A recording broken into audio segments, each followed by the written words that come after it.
As your mentor, my job is to point you towards the right direction.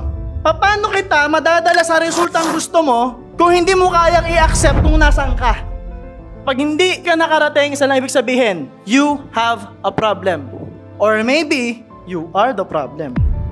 Yung ibang inaaral natin, napapakinggan natin, para makalusot ka dito. Kailan dito nga, di ka pa makalusot eh. Paano ka makakalusot dyan? Mindset! Ngayon, parang may maze yan. Basta maze yan, maze yan. Oh, maze, okay? Right? There's a maze right there. As your mentor, my job is to point you towards the right direction. Are you with me? Ito problema ha, this is a maze. Paano kita madadala sa resultang gusto mo kung hindi mo kayang i-accept kung nasan ka? Kasi without acceptance, it means na wala ka dito sa maze na to. Dito ka, wala ka na sa whiteboard. Dito ka, you. Gets? Kaya, pinapaintindi ko sa'yo, damdamin mo, wala kang pera. Ouch! Ako yun. Ganon. Kasi, andali eh, wala akong pera, may mali sa akin pagdating sa pera. What exactly is my problem so I can solve it tomorrow? Tanong, how soon can I solve my problem? Really soon? How soon? Pwedeng later. Pwedeng ngayon habang nakikinig ka, masolve natin yan. Because sometimes, one major shift in your paradigm, in your belief systems, can change your whole life and can even change the result tomorrow. Isang shift lang. Ang problema, nag-shift na, pinipigilan mo pa, hindi talaga eh. Are you with me? Sinong gusto makarating dito? Ikaw. So pag hindi ka nakarating, isa lang ibig sabihin, you have a problem. Or maybe, you are the problem. Lesson number 1. For your notes, nasa course to.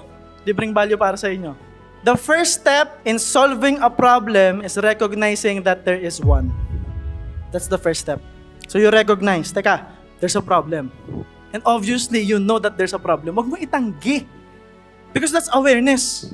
The first step in solving the problem is recognizing that there is one. Ayun, nangongopya si Paul eh. Ano yun? Dito okay lang mangopya, okay lang. The first step in solving the problem is recognizing that there is one. Gisip, ano daw?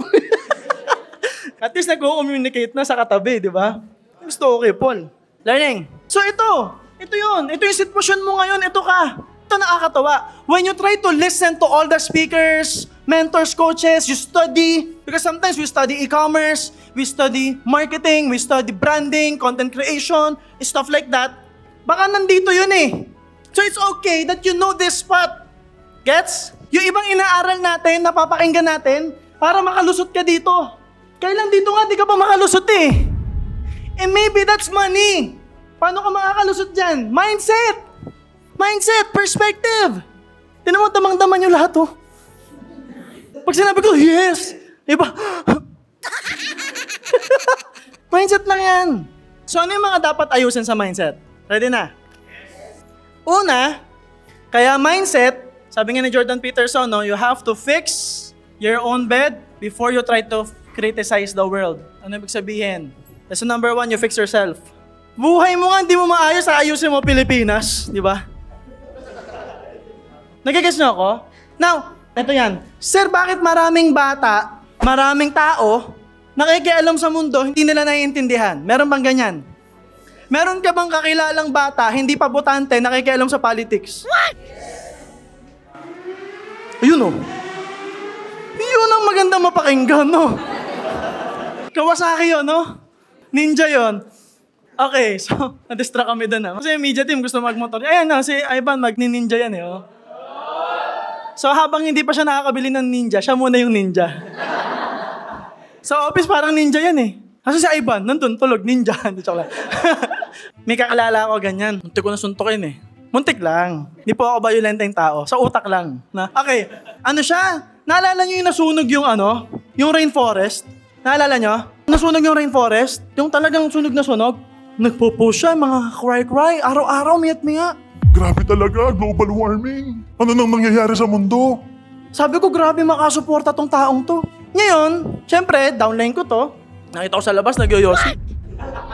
Sabi nung natapos, Parang, suntukin kaya kita. Nakiki-global warming ka, umiiyak-iyak ka sa nasunog na rainforest, yung upos ng sigarilyo mo, di mo maitapon? Nagigets niyo ako? Gusto mong baguhin ang mundo, pero upos ng sigarilyo mo.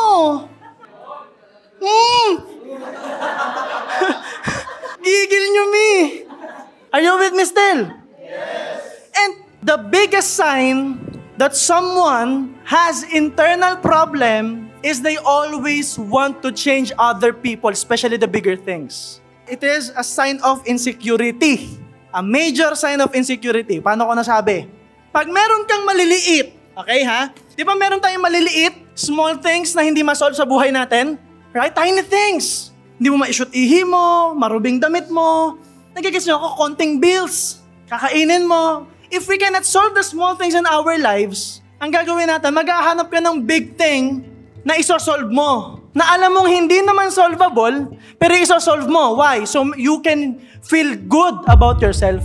Kasi feeling mo, I'm trying to solve the big thing. Global warming. di ba? Yung mga gera-gera, makikialam ako dyan. Eh, upos nga ng sigarilyo mo eh. Nagagets niyo ako? So, inaatake mo yung ibang tao, yung malalaking bagay, kasi yung maliliit na bagay, hindi mo matapos. Hindi mo masolve. Are you with me?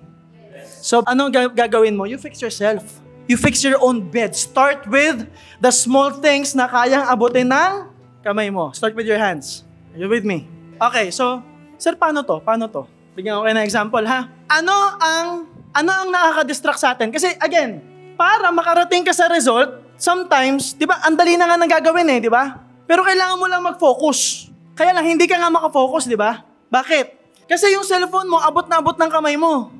So again, you start with your hands. Bakit? Yung distraction, yung unang-unang kaya mong abutin. Nagagets nyo ba ako? Yes. Sino dito yung totoo na distract sa phone? No, di ba? Lahat kayo. Lahat tayo. Tapos syempre. Hindi distraction, sir. Kasi ikaw yung una kong pinapanood. Oo nga, binasa mo yung comment. Dalawa choice mo. Basahin yung negativity, damdamin, o mag-comment ka na lang ng positive. Para mas marami yung positive kaysa sa negative.